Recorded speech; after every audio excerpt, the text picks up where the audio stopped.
You're listening to Last Word Radio, where you get the last word.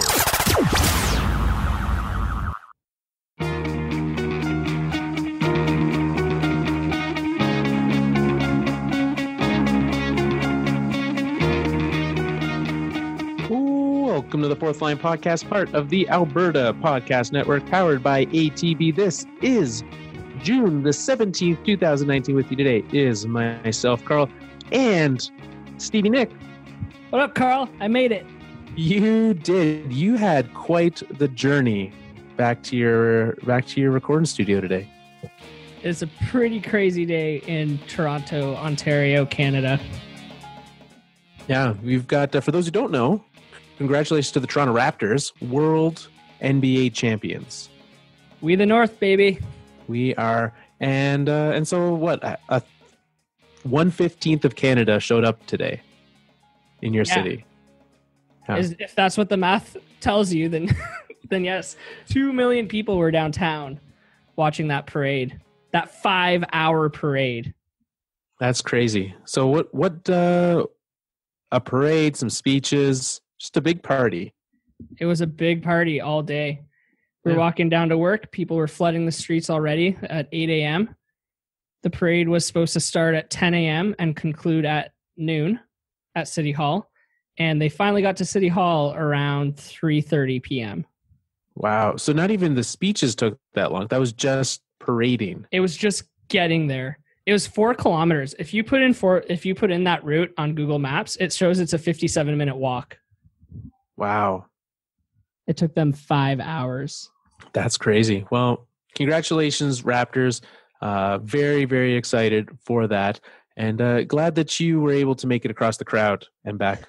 It was pretty crazy. We delayed our walk home after work just to wait for the crowd to dissipate a little bit. It was very crowded, and we just didn't want to deal with that. Did it get any better after? Was your wait worth it? Yeah, the wait was definitely worth it. All we crossed on our way back was just garbage and people picking it up. Well, that's nice of them. I didn't have any crowds really in my day, so no parade in Calgary. No, I mean we have a parade in like 2 weeks. Stampede's coming, so we'll have our own parade. That's right. It'll be good. Before we get to the show, we have a lot of things to get to today. The NHL season's done. We've got that. Yeah, but a week's worth of news. And then, so we've got Game 7. We'll be talking about that. Congratulations, Blues, as well. And thank you. Yes, absolutely. We'll be talking about the awards are coming up. We will talk about, there have been some signings already. We'll talk about contracts and all of that. We will get into the transactions that are the NHL offseason because the draft is already on Friday, Nick. Everything happens immediately. It's a very, very busy, 3 weeks after the season ends, and then nothing. Yeah.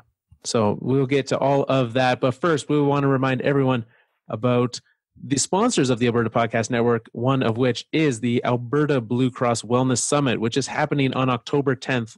Lots of time for you to prepare for this one. Wellness Summit is a day to explore fresh perspectives and practices around wellness. This year, the focus is on what it takes to create healthy workplace cultures where everyone thrives, which is a very important thing. You know, we even hear that talked about in sports, right? Like the locker room culture, all that. Mm-hmm. You should be attending. So there are going to be tons of fantastic speakers, one of which, Mandy Trapp, founder and lead educator of Lifestyle Meditation. Mandy has been active part of Edmonton's health and wellness scene for the past 20 years, and her mission is to blend science and wisdom to educate others and build resilience, which I think is a super important thing. So head to thewellnesssummit.ca. It's October 10th at the Renaissance Edmonton Airport Hotel. Check it out. All right, let's get to game number 7. The final game. Can you believe it's only been 5 days since the end of game 7? It seems, we went straight from game 7 into game 6. Yeah. And I celebrated that one all weekend. So yeah, it feels like it was a lifetime ago that we were watching hockey. Absolutely. And especially because that game we all love Game 7s. And that game, a little bit of disappointment. It was okay. I don't know. Like it just seemed like a regular hockey game. There wasn't too much high drama, right? No, there wasn't. For like a series that has, been fairly even, obviously even enough that three games have won by each. It won, the Blues got out to their lead in the first period and just kind of held on from there. Yeah.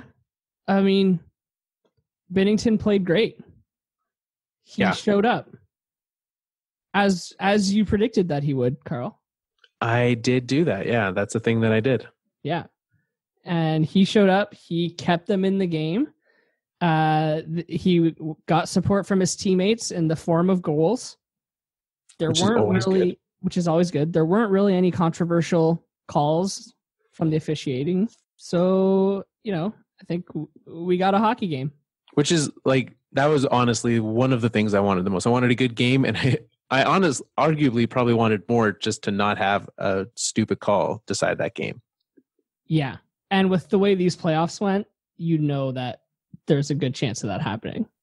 Yeah. The director of officiating for sure had a long talk to those refs before the game. Here's how we're calling this game. Here's the things you're not going to be calling and the things you're going to be watching for, because we can't do this again. But I also think that the players are a little more disciplined in a game like that because they don't want to be taking any stupid calls. It's very true. Yeah. Although one of the first penalty, I think, if I remember correctly, was in a puck over the glass penalty. I was like, guys, not in Game 7. You can't do this. No. But yeah, certainly a good season for the Blues. I would say the biggest comeback from where they were at Christmas time to where they finished in sports history. I cannot think of a bigger, to go from worst to first, you were the bottom of the barrel halfway through the season and to win the championship. Wow. It's pretty amazing. Yeah. You don't see that every year. No, usually it's the same old teams, and Blues get their first championship in that city. Certainly you had to throw a Toronto-like party. Yeah. Sounds like they did. Yeah. So congratulations to them. And looking forward, I mean, the Blues have an interesting scenario because, they won the championship. They won the Stanley Cup. And now they need to figure out this offseason, a very few things, oddly, right? Usually there's a smattering of things that you need to do as the Stanley Cup winners to try to hold it together. They're pretty good. Yeah. I mean, do you think this is a perfect storm of momentum and chemistry and adrenaline that led them to this, and that it's going to dissipate over the summer? Or do you think that we're going to have a real contender again next year? I think that they're going to be good again. It rests 100% on, I would say, goaltending, right? Because that's what really led them. You look at when Jordan Binnington showed up and started playing well. We've also seen tons and tons of goalies that have had very good 40-game stretches. Yeah. And never be good again. Yeah. And I looked like a fool enough this year saying Jordan Binnington was going to come back to earth. So yeah, I think he can do it again. I haven't believed in him all year. No. And I don't know if I still do. I think they're a playoff team next year, but I think once the playoffs hit, it could go any way. I mean, even if you look at their path to the Stanley Cup Finals, right? They beat Winnipeg in 6, but one of those games, they had a flurry of goals in the final at the end of the game. I think it was Game 5. Dallas took them to 7. A Game 7 is like a coin flip, really. Boston took them to 7. So I don't know. I think, you put them in the same position next year. There's no guarantee that they make it through all the way. Well, and we all sat here at the start of this playoffs and acted all smart like we knew what we were talking about and made predictions for all these games. Yep. And every team, and nobody was right. No one got anything right this playoffs. And so to sit here and be like, this time next year, the Blues will win the Stanley Cup. It is so even in the NHL these days that it is impossible to make that prediction. No. You can't predict. No, but I honestly think that almost any team that makes the playoffs could do it. And, they're just as good as odds as anyone else. I guess, like, literally they're not as good as the odds of other teams. Tampa still has the Vegas odds favorites. Mm-hmm. I think, I do believe Vegas is second. Really? I think that's who I saw. So we can pull those up, but well, I think if we've learned anything, it's just to put all your money on the last place team in January. That's what we'll do next year, yeah. Because that guy got a nice payoff this year. Yes, very, very true. And good on him, take that chance. It doesn't take a lot of money. No, it doesn't. We should do that next year. You want to? Yeah, we should. I'm down. Let's remind ourselves too. So okay. The odds are currently, and I don't know there's not a source on these. Oh, here we go. Bet Online. As of June 16th, so yesterday, okay. Tampa 8-1, Boston and Vegas tied at 9-1, Toronto 10-1, okay. St. Louis Blues 12-1, and tied with the St. Louis Blues, my Colorado Avalanche. There you go, Carl. I mean that's not entirely surprising, though, is it? No, I don't think it is. Let's let this team that just made it to the second round also pick fourth overall and see what happens, and have a bunch of cap space. Oh, I keep forgetting you guys have that draft pick. Oh, I will be tuned in on Friday. See what happens. Conn Smythe went to Ryan O'Reilly. Good call. Do you think so? Yeah. I mean, after me tooting Tuukka Rask's horn the entire time, in looking at what Ryan O'Reilly did, especially getting that goal, the opening goal in Game 7, mm-hmm. like, he had the most, I believe it was the most goals in the finals of any player ever. I believe that was the stat. There was one record that he tied with 7. I believe it was goals in the final. So yeah, very deserving. Yeah, I like the Ryan O'Reilly suggestion.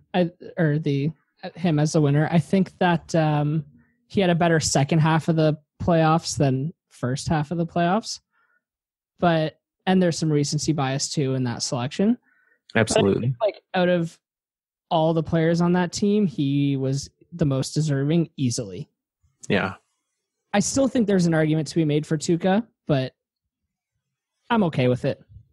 Well, and I forget what I pulled up the numbers and saw like what it takes to win the Vezina or win the Conn Smythe as a goalie. Mm-hmm. And it was like a 915 save percentage in the playoffs. It was like the worst ever. And it was like a 2.1 goals against, I think, Cam Ward when he won it. Tuukka's performance this year, 934 and a 202. So, good enough, but better than Cam Ward did in the playoffs when he won it. But his team didn't win. And that's a huge mark against him. Yeah. I would not have been upset or shocked. And he did, I believe he finished third in voting for the Conn Smythe. They released the actual votes. Jordan Binnington second, Tuukka Rask third.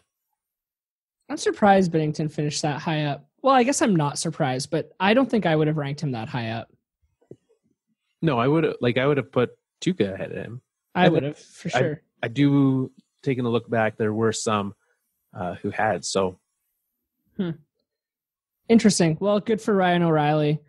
All the more deserving after his post-game interview on Hockey Night in Canada.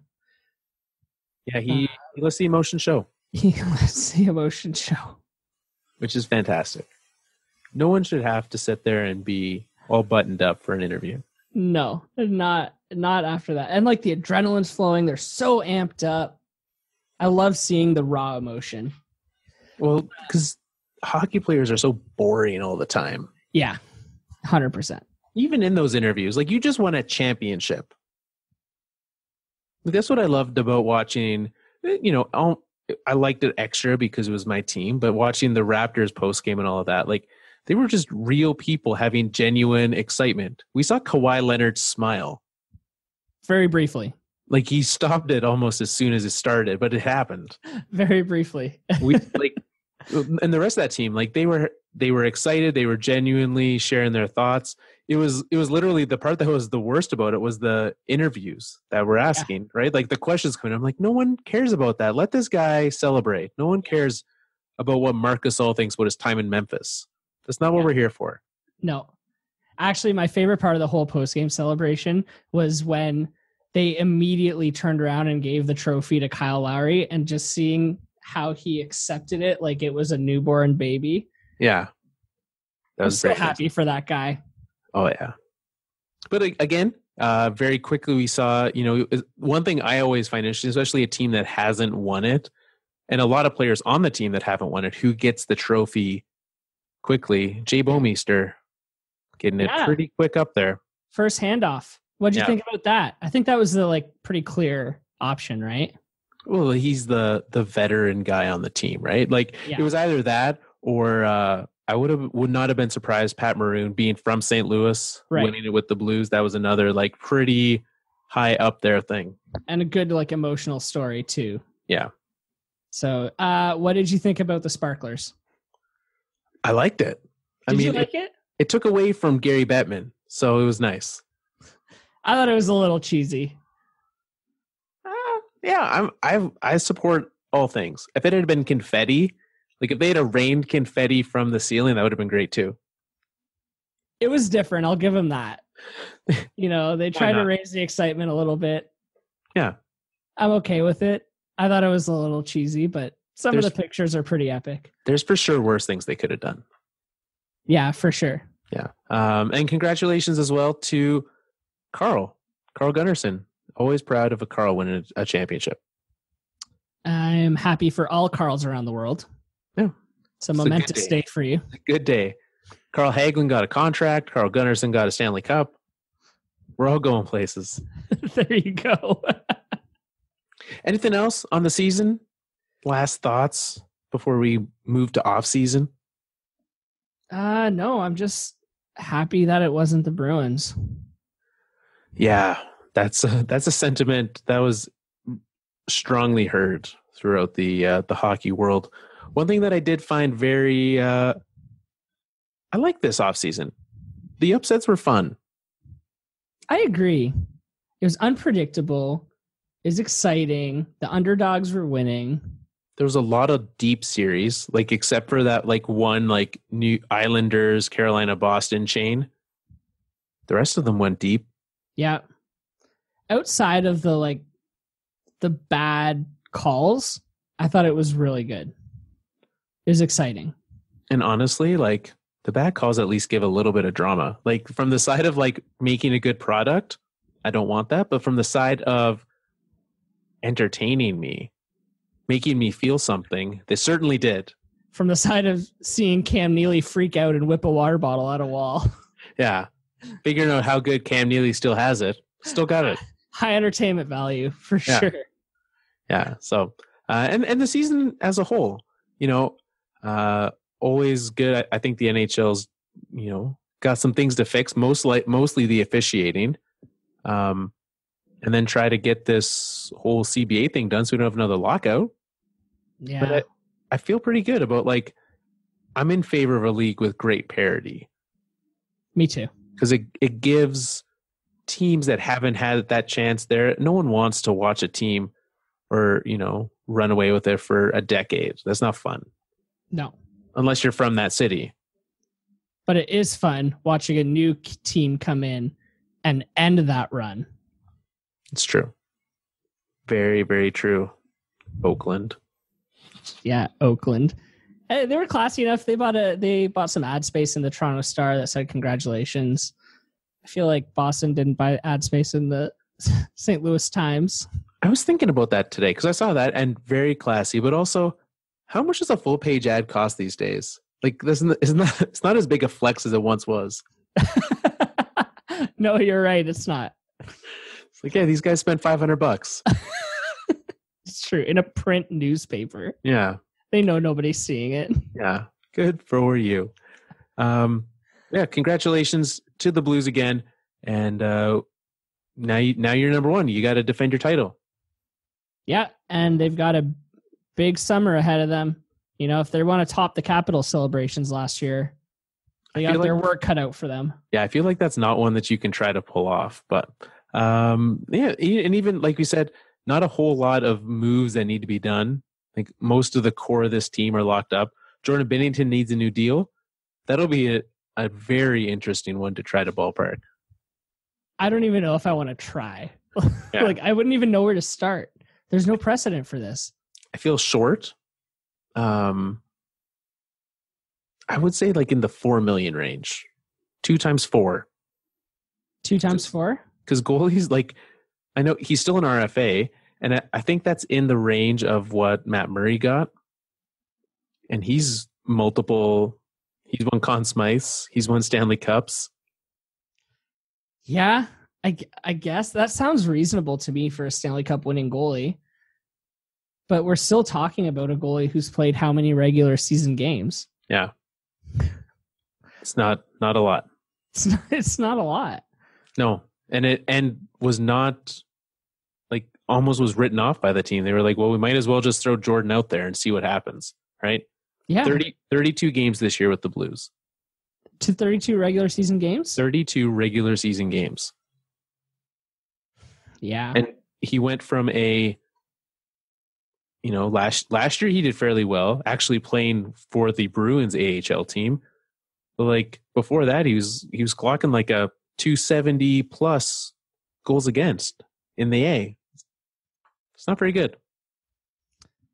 No, and there's no denying the success he had this year. It was amazing. And he showed flashes of brilliance. I'm really curious to see if he keeps it up, and if he doesn't, how much they're going to be paying him to ride the bench. The only reason that I look at him and say that I expect him to be able to maintain it is because he is a very steady goaltender. Yeah. Like he's not an emotional or a flashy goalie. He just does what he does well. Very like fundamental. So from that perspective, I would say that it would go well for him. Yeah, he seems very unemotional too. Like, just very calm, cool, collected. Doesn't let anything get into his head. Yeah, just goes out there and does what he needs to do. So it's the kind of mentality a starting goalie needs. Absolutely. Yeah. So, well, let's go to the awards. The NHL Awards are on Wednesday, June the 19th. We've got lots of them coming down the pipe. So let's get started with some of those. The one that I think we all, let's save the best for last, right? Let's save the MVP till the end. Okay. Let's start with, we're talking about Jordan Binnington. Let's stay on that track. The Calder, Rookie of the Year. I don't think Jordan Binnington's going to win that trophy. No, me either. We've got Jordan Binnington. We've got Elias Pettersson. And third up for that, we have Rasmus Dahlin, first overall pick from last year. So we've got the first overall pick. We've got the super, the guy we were all excited to see coming over, making his full season debut, and the surprise in Jordan Binnington. I would be shocked, though, if this wasn't Elias Pettersson. It has to be. 28 goals, 66 points in your rookie season. And leading that team. Like, it's not like he did it with, Connor McDavid on his line or anything. Like, he drove that team. Oh, yeah. He didn't have a superstar helping him. No, he was the superstar helping him. He was the superstar. Yeah. So, yeah, I think that it's probably going to be Elias Pettersson. And at least it should be. It very well should be. I do, he missed 11 games this season, but like we just talked about, Binnington, only 32 games. If he had have done the performance he did for a 50-game time or had been with this team for the entire season as the number one, then we've got a conversation on our hands. But the fact that he didn't do it for the full year, in my books, really hurts that. Yeah, totally agree. I'm just looking at rookies since 2005-06. Austin Matthews won in 2016-17 with 69 points. Pettersson's got 66. Right? Matthews won. Yeah. So it's pretty close. That's pretty good. Yeah. That's pretty good. So we're both in the Elias Pettersson camp there. Next up, let's go. Yeah. Let's go to the Jack Adams. Who had the best goalie? That Jack Adams is the coach. Yeah. So who had the best goalie? I see what you're saying there. See, here's how I usually look at the Jack Adams. I usually look at the Jack Adams as whose team was the worst, and then the previous year, and then improved the most. Okay. Nonetheless, nominees are Craig Berube of the St. Louis Blues, John Cooper of the Tampa Bay Lightning, and Barry Trotz of the New York Islanders. I was going to say Trotz, actually. I didn't even know who the nominees were, but I think Trotz was at the top of my list. It's hard to argue with Barry Trotz. Now, and this is voted on before the playoffs. Yeah. And so it doesn't include playoffs. I think if we're looking at playoffs, it's hard to say no to Craig Berube, right? But you 100%, yeah. To take that team from where it was to there, but with what he did with the Blues, certainly impressive. But Barry Trotz had nobody on that. We expected the Blues to be good, and it just took them until Christmas to figure out that they were good. Yeah. Nobody expected Barry Trotz and the New York Islanders to be good. And it's not like Lou Lamoriello did anything that's like, ooh, thank you, Lou, for bringing in Leo Komarov and Matt Martin. No. Yes, Robin Lehner, a great addition. But outside of that, this team was not supposed to do as well as they did. No. They were not supposed to make it through the first round either. And they did. Yeah. And they did. Are you surprised Bill Peters wasn't one of the nominees? I was a little bit. But I think when you have what the Tampa Bay, like the Lightning set a record for most points in the regular season, right? They tied that record. So from that side, most wins. Most wins, yeah. Yeah. Hard to not give that to Cooper, right? Yeah. Barry Trotz went from atrocious to great while losing their best player. Fantastic coaching job. The one, oddly enough, that I would take out of that, Craig Berube. But there's so many coaches that have done similar things. Like, we could honestly have done Rob Brind'Amour, right? Like, if we're doing Bill Peters, Rob Brind'Amour managed to take that team and turn that team around big time. 100%. So, I mean, and Greg Berube was only there for half the year, right? Well, that's the other thing, right? Like, it is a rarity to see a coach even nominated for Coach of the Year after being a replacement. I think even still an interim as he lifted the Stanley Cup. Yeah, and that's how they announced him in Boston for every game. I enjoyed that. Yeah. There's not a lot of things that I like coming out of Boston. That's a pretty good troll. I liked it too. Yeah. So an interim coach winning the Jack Adams, I guess it doesn't say best permanent coach isn't the name of the trophy. So it's still weird. I'd probably, out of those three, I'd give it to Trotz. Yeah. I think if I'm looking at it outside of that as well. And honestly, Trotz had the best goalie. So that fits your criteria as well. That's what I'm saying, Carl. You know what you're talking about. Let's go. Speaking of goalies, let's go there. Okay. The Vezina. Yeah. Shockingly, 2 of the 3 best coaches have their goalies nominated for the Vezina. Are we talking about Robin Lehner and Andrei Vasilevsky? We are, and we can add Benjamin Bishop to that list. Yeah, he had a good year. Very good year. Is this going to be the first one we disagree on? So far, we're 2 for 2. This is... I don't know. I mean, I can't tell where you're going with this.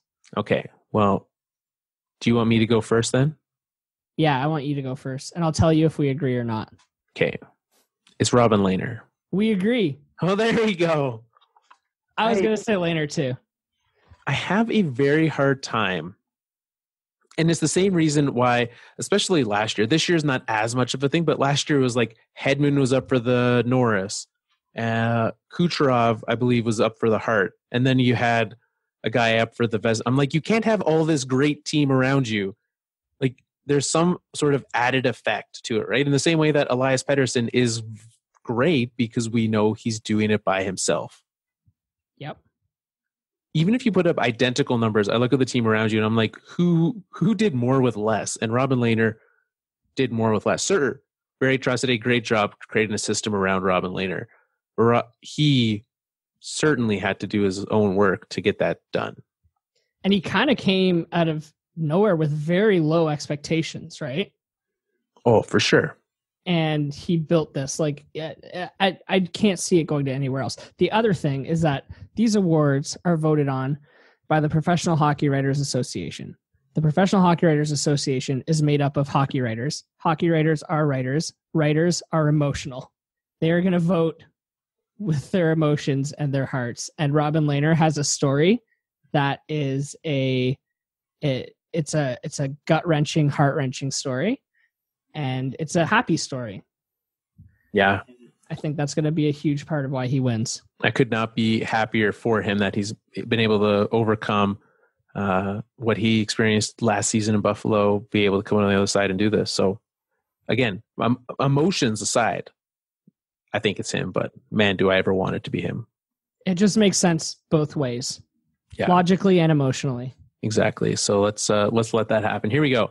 This is one that I think is going to be, this is a hard one. The Norris. Mark Giordano, Brent Burns, Victor Hedman.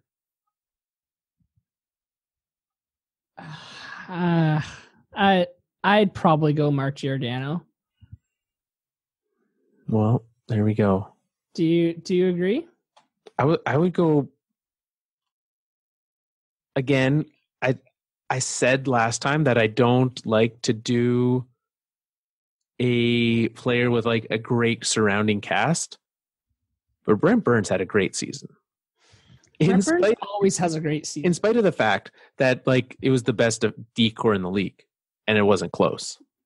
Yeah, easily. But just what he continually does for that Sharks team is incredible. I mean, he produced far and away more than any other D-man on that team. Yeah, well, he led most points by defenders with 83, which we know the hockey writers also tend to love them some scoring defensemen. Oh yeah, big time. So I would go Burns on this one. Why are you going Gio? Because I wasn't really expecting him to be this good. See, this is to me as a writer where the emotion comes in. It's a better story for me. The stats are great. He's got Calgary's got a pretty good D-core too. Their top four are pretty good. And it's just a good story. He's a captain on the team. The team had a better year than everyone thought that they would. Finished first in the Pacific. He led them there. I just think it's a better story. Yeah. Well, and it was his best season ever at 35. 35. Yeah. Certainly would be deserving. I would put Victor Hedman a distant third behind those two. Yeah, I agree. I would agree with that. Which brings us to our final award of the evening, the Hart Trophy. This is the MVP, the most valuable of players. An interesting cast of characters this year, I would say. Who we got? Nikita Kucherov. Yep. Sidney Crosby. Okay. Connor McDavid. Okay. So it to me, I look at this and it's not close to me who this is. It's Connor McDavid. See, I think it's Kucherov, and I don't think it's close either.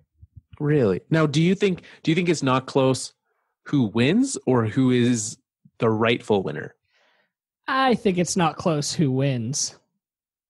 I mean, if it's the rightful winner, I can talk myself into it being McDavid. I mean, again, you start bringing emotion into it. McDavid had to deal with so much more.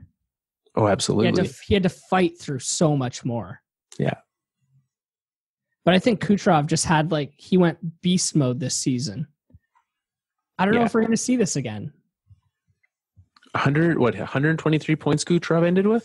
128 points. 128. So, sorry for cutting you short there. Yeah, 87 assists. 87 assists, 41 goals. Here's how good Nikita Kucherov's season was. He had 87 assists.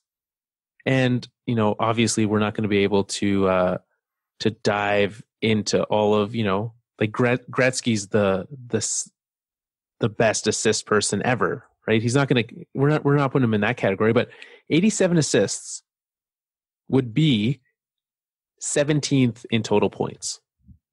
Yeah. He's tied with Artemi Panarin and Mikko Rantanen in total points if you ignore every goal he scored. And he was 6th in goals. Yeah. It's insane. It's crazy, Carl. Since 2005-06, I keep going to this year because it's the year after the lockout. Since 2005-06, it's the highest scoring season that a player's had. Yeah, which and normally McDavid put up 116. That would be an impressive number as well. There was a few years back where 100, no one was breaking 100, and this year, it's true. Big one. Yeah. So I don't know how you argue. I don't know how you argue that. I think it's going to be Kucherov. I argue McDavid because, again, supporting cast. Most valuable player to me means where would this team be without you? And you take Kucherov off the Lightning, sure, they probably don't set the wins record, but they still make the playoffs. You take Connor McDavid off the Oilers, Leon Draisaitl's got 20 points. And the franchise is demoted to the AHL. Yeah, we've got, let's just call up the Oil Barons. We'll have them play. That's fine. We're swapping. Can we get the Kelly Cup Thieves, the Colorado Eagles? You can have their spot. It's true. I just think the kind of season that Kucherov puts up, you don't see every year, and they're going to make sure they recognize that. That's fair. And it also hurts the fact that the Oilers didn't make the playoffs. There's a lot of people who think you cannot win the MVP if you do not make the playoffs. Yeah, I don't know if I agree with that. I think that's kind of silly, but yeah, I'm with you on that. But there's people who think it. Yeah. Well, there we go. Those are our awards. There's obviously going to be more awards handed out that evening. Stay tuned on Wednesday for that. So what are you hoping happen? What's the one thing you want to happen on Wednesday? It doesn't have to be who wins a certain award. What for a specific moment to happen? It's most certainly not that. I want to see, because they always have musical acts. I would love it if they had players be the musical acts. I like that. There's a lot of players who play, right? Ryan O'Reilly, Matt Duchene's been on stage before. Carey Price, he's a musical fella. Yeah, from what I recall. So yeah, I would love it if instead of even just have a super group of them all up there doing some sort of cover. They can all sing Old Town Road together. I like it. And maybe they can have Ovechkin as the lead singer who doesn't play an instrument. Ooh. Who just every once in a while he's got the mic, he throws out his name. Ovi. Yeah, he's he can be the DJ Khaled or Sean Paul. Yes. He just says his name. Yeah. Just a hype man. I like that. Yeah. Yeah. That's good.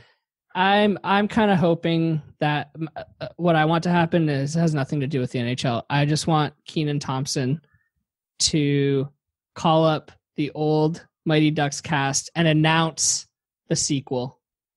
Ooh, is he hosting? Yeah, Keenan Thompson's hosting. Good for him. Well, that'll be good. That would be great. I would love that as well. Mighty Ducks for the next generation. Yeah. Would he be the coach? I feel like Charlie Conway would have to be the coach. What's he doing these days? Charlie Conway or Joshua Jackson? Both.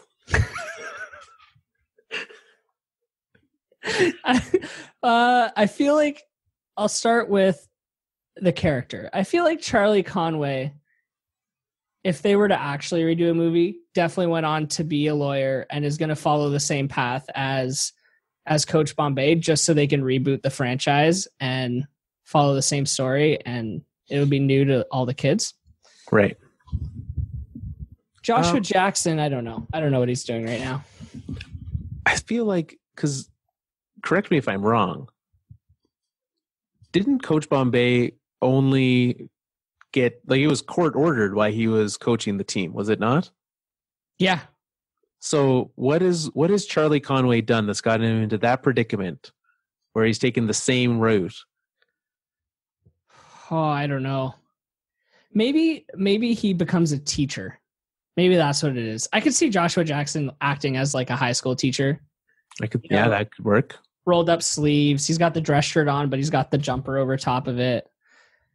And, he misses his like report card deadline or something. So the principal's like, all right, you gotta coach the hockey team. No one likes coaching the hockey team, but you gotta do this. And he's like, no, principal, don't do this to me. I like that. Yeah. Some sort of punishment. I do expect it. I would think more like a down and out, like he's really like hit hard times. Mm-hmm. And so he's probably, maybe he just like, he works at the rink or his, I would say that like next to it. What if he like went on to become a hockey coach and he's coaching like a junior team, but the team folds and he's got like a family, so he can't relocate. So he's like, what am I going to do? So he has to inherit a like minor hockey team in the same town. I like that. Or here's a more realistic scenario, a lockout. Oh, Coach Conway is there, lockout. He goes to Europe. He's coaching in Iceland.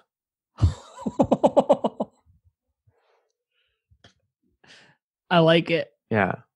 And now he's all of a sudden he's coaching the son of one of the guys from the Team Iceland that he beat all those years ago. Oh my God. Teaches him the triple deke.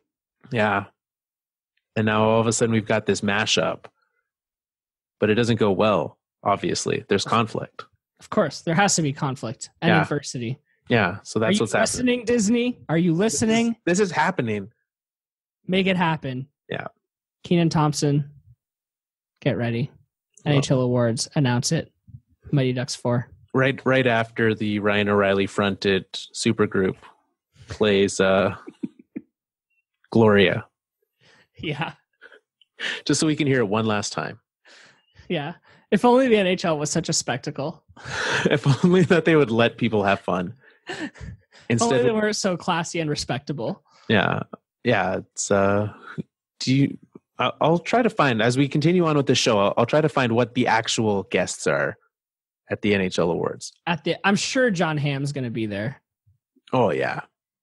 They're back in their. Just tell me what's happening. I don't want to know. I think that, you know what I think that they should do? I think that instead of having like actual NHL personalities being there presenting like awards and stuff, you have actors to play as those NHL persons. So like, for example, instead of having Scotty Bowman there presenting an award, you have Danny DeVito playing Scotty Bowman. Oh, presenting the award. I'm there. I'm in.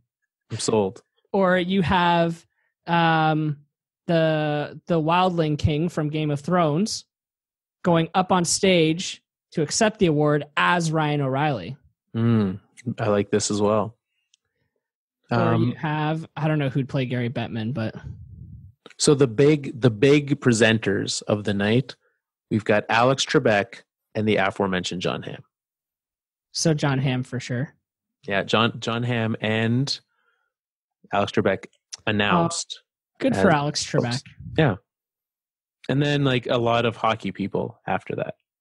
Like media guys, like sports broadcasters and stuff? Yeah, like a bunch of people from like broadcasters, Willie O'Ree, Mark Messier. Obviously, they have awards named after them. They're going to be handing out their awards. Mm-hmm. The guy who, I'm sure you've seen the Jeopardy drama. The Jeopardy drama? So there's been we had some drama in. We don't have time to get into it right now, but there's drama in the world of Jeopardy lately. Okay, I haven't seen it. No, the winner was he ended his reign in like a controversial way. So there's lots of skepticism. Anyways, he's going to be there. Interesting. Miss USA is going to be there, and Miss Universe. And a NASCAR driver, Kurt Busch, is going to be there. So there's a lot going on. And do you know who the Jacks are? No. Well, they're a Southern California 4-piece rock and roll band, according to NHL.com. They're going to be playing. Okay. Are you going to be watching Wednesday night? I will have it on in the background. Yeah, me too, probably. That's not appointment television. It's definitely going to be one of those things that I'll watch like 45 minutes of before I'm like, okay, I've seen the show. And just pay attention on Twitter, and then now you know. Yeah, exactly. You can get on with your life and just follow it on Twitter. Exactly. So unless they do bring back Mighty Ducks, then we missed it. Well, there's always Twitter GIFs. It's true. There's always is. You never have to worry about missing out when you can log on to Twitter. No, that's where everything is. The NHL offseason has started. We've got free agency opens July 1st. And like every year, it's going to be boring because everyone's signing up already. Last week, we talked about Jeff Skinner. 2 more of different scales. Let's start with the big one. Erik Karlsson stays in San Jose 8 years, $11.5 million a season. It's. Do you want like my initial gut reaction when I heard it? Please. It's a lot of money for one ankle. Poor guy. He does his best. Poor guy. It's a lot of, if you look at the contract breakdown, it's a lot of guaranteed money, eh? Like it's a lot of signing bonuses. Yeah, $53 million of his 92 comes in the form of bonuses, which, we're seeing lots and lots of that, right? That was the John Tavares contract. John is making like $12 a day regular season, and then he gets like $11 million on July 1st. Yeah, it's true. Big money. This makes him the 3rd highest paid player in the league behind Connor McDavid and Austin Matthews. And honestly, for a player of his caliber, right? Lots of injury problems. 29 years old. This brings him until he's 37. I mean, again, these contracts, they're not meant to be good in the later years. Right? You're paying a lot of money, but you're paying it for their prime, and then you just deal with the end of it. Right. Because you need to be able to lock that down somehow. You need to be able to lock it down somehow, and you pay the consequences later. And really, if they win the cup in the next few years, it's worth it. I think. Yeah. I mean, in 24-25, when they're playing, he's going to be what? In 6 years, 30. They'll be paying 35-year-old Erik Karlsson, 40-year-old Brent Burns, and 38-year-old Marc-Edouard Vlasic will still be under contract for a combined $26.5 million. It's a lot of money for some old defensemen. And that's only the defensemen. And don't worry, they all have no moves or no trades. You know who else you can add to that list? 35-year-old Logan Couture. Mm-hmm. And 33-year-old Evander Kane. Yeah. And 45-year-old Joe Thornton. Yeah, he'll still be doing his 1-year deals. Yeah, he'll be making the league minimum, but he'll be there. He'll be there. Yeah, and who knows what they're going to be doing with Pavelski? Well, that's the thing, right? So they still, as of right now, they only have $12 million in cap space. Their defense is locked down, right? They have Joakim Ryan still needs to sign, but like, sure, whatever. But up front, Kevin LeBank's going to get a contract. Timo Meyer's going to get a sizable contract. Yeah. Joe Pavelski's a free agent. Joe Thornton's a free agent. And it's not even a question at this point that Gus Nyquist is gone. No, there was some chatter that he might resign there, but after this, I don't know how they can afford him.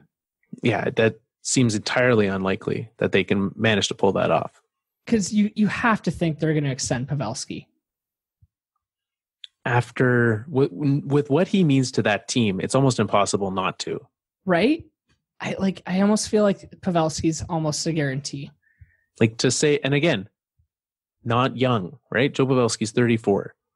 So to lock up a long term, it'll be interesting to see what kind of thing that they agree to with him. It does seem like if anyone is going to be taking a cut, it's going to be him. Yeah. Right? Erik Karlsson said from day one that he's out to make the most money he can for Erik Karlsson. And I don't blame him, right? I mean, San Jose went out, did the trade for him, got him, kept him. Good on them, but now you've got the rest of this team that you need to help convince to take cuts. Do you think, because there was like a bit of skepticism about whether Karlsson was going to stick with San Jose or not. Do you think some of that, not quite tampering, but those conversations that we've talked about in the last couple of weeks happened between agent and other teams, and they got a sense of what was going to be out there and then just decided like, it's probably going to be similar and you like San Jose, so just go for it. Yeah. To me, that's what it is. It's where do you want to go? What team do you want? The culture of San Jose? Do you want the money? Do you want the team? Do you want the chances at the cup? He weighed all of those decisions that he has and said, any team that was going to sign him was going to be paying this much money. And so it's who's willing to pay for me and what are they going to give up? Yeah. And it helps with how well the Sharks did this year. They went pretty deep. Absolutely. They did, another year. This is, we saw it work. I'm just going to keep talking about the Raptors the entire show, but load management, right? Worked with Kawhi. You can load manage this entire blue line, right? Only 2 of them play every game. Get Erik Karlsson healthy, keep Brent Burns fresh, Marc-Edouard Vlasic. He's fine too. You can give him a night off, but these guys don't need to play all 82 games. Give them some time off, keep them fresh, make the playoffs and win. Absolutely. And then they got Ryan Merkley coming up too in the next few years.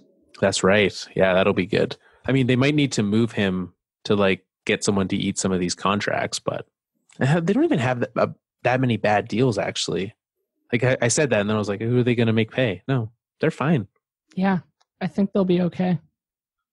They have so many of them that they just need to pick and choose now how they're going to do it. So yeah, that'll be good for them having him come up because that's definitely, he had a pretty good year in the old OHL. He did. He's going to be a good defenseman. Yeah, for sure. On the other one, staying on the island, Jordan Eberle, 5 by 5.5. What a deal, eh? Who knew that you're just handing out discounts to stay on the island? What a deal. He was a guy that I kind of coveted for the Avalanche, right? They're not going to go out and get Panarin. I'd love it if they did. They have the space, sure. But I was like, you know what? Of those sneaky second tier wingers, that was a guy I kind of had on my list. Yeah. And especially after the playoffs he had too. He was great in the playoffs. Yeah. And now he gave them the 5.5. And now he's staying for 5.5. I'm honestly shocked. I really am. And they gave him a no trade clause, but if you look at this team's terms on their cap friendly page, they are completely in control of their expansion. Yeah. Draft. Right. Right? Because you don't have to protect someone with a no trade clause. You only have to protect someone with a no move clause, I believe. Correct. Which is great. They don't have to protect Andrew Ladd. Good idea, team. Good idea. Yeah, well, they didn't protect him in the last one either. It's so weird how that works. I don't understand why he's still with this team. He's 33 years old right now. Oof. See, that's the thing, right? They handed Ladd, his was 7 years, 5.5. Now Jordan Eberle, 5 years, 5.5. No, it would have been 6 by 5.5. He's got 4 more left on it. Oof. But that's for Eberle, like that's fantastic. I mean, well, for the team is fantastic. Eberle, I don't know, go get more money somewhere else. Yeah, I totally agree. It's a very team friendly deal. And they've got they must have sold him on the next, what he signed 5 years, 2, 4, 5. Yeah, they must have sold him on the next 5 years. They do have they have good depth in the organization. They're going to get very good soon in the next few years. They do have a lot happening. A lot of good young talent. And it'll be interesting now that you have a coach like Barry Trotz, you can kind of bring them in, and he's proven that he can develop these guys before. Yeah. 100%. So they're gonna be good soon. They must have sold him on those. We're like, look, man, next 5 years we're gonna have a cup. Well, and if he likes the coach, likes moving back out to the island, they're getting that new stadium there, not having to play in Brooklyn anymore. Yeah, seems like a win. Yeah, but I look at him versus the comparables. Who from other wingers that we have as free agents, right? Like, I'm looking now. I'm like, well, who are these other teams going to go after? Right, Panarin is the talk of almost a lock that he's gone to Tampa. Florida, you mean? Yes, the other Florida. We've got, so there's him, and then from like a winger perspective, what we've got, Nyquist. Like, is that the guy that I'm hoping the Avalanche sign now to play the wing? Yeah, I guess so. Who else is Pavelski? Right? Like, it's Spezza. You want Spezza? Nope. And like, there's for sure no chance that Matt Duchene's coming back to town. We know that much. No. I mean, like Marcus Johansson, there's Wayne Simmons is on that list. Like, and there's a fair amount of like medium tier forwards that are available right now, but those top guys are falling off very quickly. I mean, luckily, we now know that we can also go out and sign Dion Phaneuf on July 1st. I was honestly just going to bring that up. I totally forgot about Dion Phaneuf. Yeah. That wasn't even part of our pre-show. Should we talk about this? I mean, we probably would have said no. It's so true. I wonder what he's going to do now. I hope that he, just because it would be hilarious, I hope that he goes back to Ottawa and then they have to pay him twice. They're paying like the bought out version of Dion Phaneuf and like the version that they're paying him. I just think that'd be funny. If anyone was going to do it. You should always make, like, when you retain money on a player, you should make some sort of like condition that if you're going to force us to buy out this player in the future, right? Because they retained 25% of the money when they dealt him to LA. LA buys him out, and now they're stuck with this buyout deal. It's not a ton of money, but like, and they're not in a situation where it hurts them. But just, I'd be frustrated. So do they have to pay it out on the LA buyout schedule, like based on whatever's remaining for the next however many years? Yeah. So they essentially they paid 25% of LA's buyout deal. But there's no cap hit for Ottawa. No, there's like a quarter of what the buyout cap hit would be. Yeah. Oh, that's terrible. Yeah, which is why like we all want the Florida Panthers and Roberto Luongo to come to some sort of agreement to screw the Canucks. That's my dream.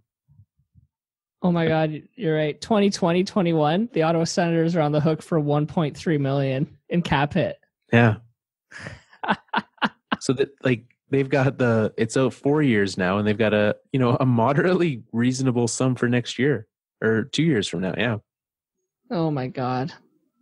Yeah. It's wild. Fun times in Ottawa. And now they don't get Erik Karlsson back like they all thought that they weren't in the first place. But somebody like Karlsson must have leaked that story to the Ottawa media just to mess with them a little bit, right? You gotta, or his agent, someone, right? There's something funny going on there. Yeah, 100%. Yeah. Well, tune in. Draft is on Friday. NHL Awards Wednesday. Busy week. There will be more trades happening this week. We'll be talking about trades. We'll be talking about draft stuff. Something weird always happens at the draft. Nick, you've got tons. I've been seeing tons of great content on Wings Nation. If you're looking for just a generic draft prospect thing, that's a great one to look at. Yeah, it's not really Red Wings focused. It's just like pure prospects draft content. It's really good. Cameron's done a really good job with it. Yeah, and the Fourth Line WHL cast is going to be back this week. We'll talk a little bit about what happened in the Memorial Cup, perhaps, but mostly focused on WHL prospects that are coming up this year in the draft, because there are a ton of them at the top of the draft rankings. A lot of them will be going top 10, top 15. So look out for that. That'll be coming out on Wednesday as well. And yeah, it'll be fun. I love watching the draft. It gets weird. It gets fun. It's going to be good. I love watching the draft reactions by the fan bases. Also that. Yeah. I mean, I hope that I'm not the one having that reaction sitting at number 4 this weekend.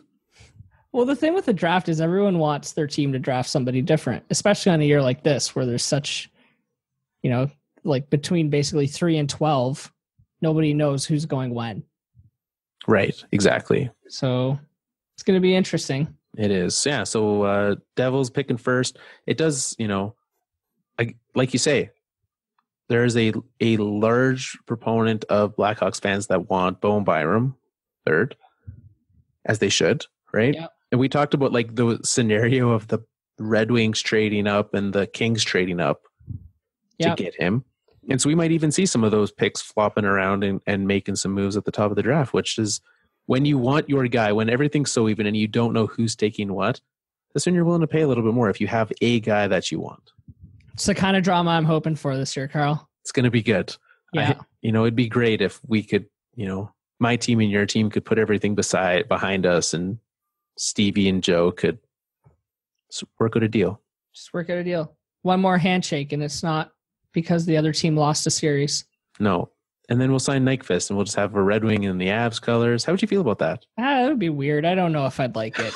Let's not go too far here. Well, this is what's happening. This is where we've come to. You can find us at thefourthlinepodcast.com. There's a new article on the website today, which might be my favorite article we've ever posted on the website. What's that? Mike Laybourne did a deep dive into every Karl that's ever played in the NHL. How much convincing did you have to do? He actually didn't even tell me he was right. He's like, "Oh, there's an article up. Can you take a look at it?" I'm like, "Yeah, sure." And so went and took a look at it, and sure enough, there it was. Wow. It was a great surprise. It's not even my birthday. But thanks to Mike for that. I very appreciate it. This could be a series, then he can do all the mics. Oh, that's what I told him to do. All the Nicks. All the Nicks, all the Mikes, yeah. There's a lot more Nicks and Mikes in the league. That's true. It's a much more generic name. You could do like active though. Like best active Nick, because that's a healthy list. Yeah, I would think so. Yeah. I mean, like there's currently 5 active Karls in the NHL. That's it, eh? That's it. We've got Carl Gunnarsson, Soderberg, Hagelin, Grundstrom, the guy that the Leafs traded for Muzzin. Grundstrom? I don't know. And Dahlstrom from the Blackhawks. I can't believe you just knew all those off the top of your head. Look, there's only 5 of them. They're named after me. Why not? What is interesting, though, is that, like, I'm not Swedish in any way. Like, there is, like, almost 0% of me who's Swedish, and that's where all the Karls are coming from. So it's a very Swedish name. Yeah, who knew that I was so Swedish? I did not. We all learned something new today. You're not very Swedish to me. Oh, you know what we need to do? Oh, what? We need to... High sticking. Carl. You know what? Yeah, let's do it now. I'm going to forget for sure next week. This episode, I don't even know how long this episode is going to be. We're going to do that. Then we're going to wrap up the show. High sticking. We played it all playoffs. Thank you very much to everyone who played. It was a ton of fun and it was great. We're going to come up with a new version for next year, and we'll get that underway. It's hard in the finals, though. You have 7 games to get points. You got to get as many in as humanly possible. And so we've got 79 points handed out throughout the playoffs. We are going to do the old random number generator and draw our name out of a hat. 1 to 79. Here we go. And the winner is number 77. So it's Mr. On the Warpath. Big Buffalo Sabres fan. So congratulations on Jeff Skinner. Congratulations on winning high sticking. Wait. Nick. What, Carl? Literally breaking news. What's that? Jacob Trouba is a New York Ranger. No way. Yeah. Oh man, I'm disappointed. Okay, here's what went down. This is with the deets. They actually get their own pick back. It looks like Jacob Trouba to the New York Rangers for Neil Pionk and the 20th overall pick in this Friday's NHL draft. Wow. There it is. It's just one for the pick and Pionk? Yeah. Jacob Trouba off to the Rangers. What do you think? I don't know who that's a good deal for. I think they both made out pretty okay. I mean, Trouba's days in Winnipeg were coming to an end. Very true. But Trouba also still needs to sign a deal. He does need to sign a deal, but that, and I'm frantically looking at that. I do believe that was the pick that the Rangers got for Kevin Hayes. Oh, interesting. So it looks like they just get their own pick back. So if you look at it from that perspective and you think of it as Kevin Hayes for a playoff run for Jacob Trouba, and that great deal for the Rangers. Yeah, big time. And the Jets got 2 prospects for a guy that was on their way out. They're up against the cap. If there's a way that this is good for both, I think so. Man, the Rangers, man, from when they announced to their fan base that they're going to do a rebuild to now, they've moved pretty fast. Yeah, they've rebuilt in a hurry. They've rebuilt in a hurry. They're looking good. Yeah, I do. And, they'll add Kako to that. That's the other thing, right? Having 2 first-round picks gives you that flexibility. Yeah, that's a good deal for the Rangers. I like it. They need that help on the back end.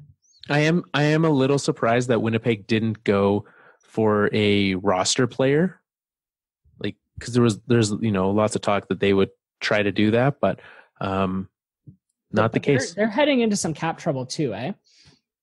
Yes. So probably helps a little bit. It does help on that, and picking up a defenseman as well. So that'll be good. He's older, on the older side, 23 years old. They're hoping he becomes Will Butcher, is what they're hoping. But yeah, I don't know about that, Winnipeg. Hopefully you can get a good player with your 20th pick.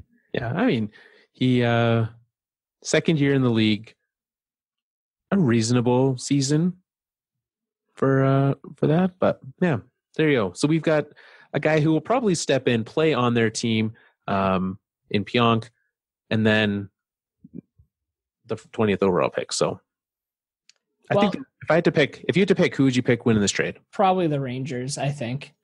Yeah, I would say likewise.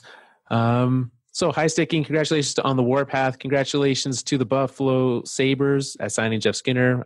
I wanted to say New York Rangers on winning the trade, but then he's a Buffalo fan and it's in his name, so I got distracted. Congratulations, Blues, Raptors. Please go sign Kawhi Leonard. Make that happen. And then 5 more years. Absolutely. Could you hear them chanting that from your office today? No, I couldn't. But I like that Kyle Lowry was chanting it with them. He doesn't hide behind what he wants. One thing that I want to mention as well before we head off is something that we did on the show today. is, we did the movie thing, right? We were talking about movies with the Anaheim Mighty Ducks, the Mighty Ducks of Anaheim. If you get to albertapodcastnetwork.com, there are tons of movie podcasts. And one that I think fits very well with what we were doing is I have some notes where they take, they give some notes. So they try to spruce up movies as well, repodcasting where they recast your movies. So some of your favorite movies, they're recasting. A great movie podcast over there. Maybe we could get their opinions on recasting the NHL Awards. Yes. Sorry, I drifted off for a minute there. That's fine, Nick. It's about time that we wrap up this show. Head to our Twitter at Fourth Line Podcast, where you will find us just chatting about hockey, talking about weird things, arguing about who's the best, Nick, Mike, Carl, whoever. If you want us to do your name, maybe we'll pick your name and do it. We'll get up to some weird stuff this summer. It's going to be fun. But before that, we've got work to do. We've got the draft. We've got the WHL cast coming out on Wednesday. See ya. It's time for us to wrap up another Fourth Line show. I know what you're thinking. You don't want us to go. If you name your child Carl, he won't have an NHL locker, but he can be a very good hockey talker.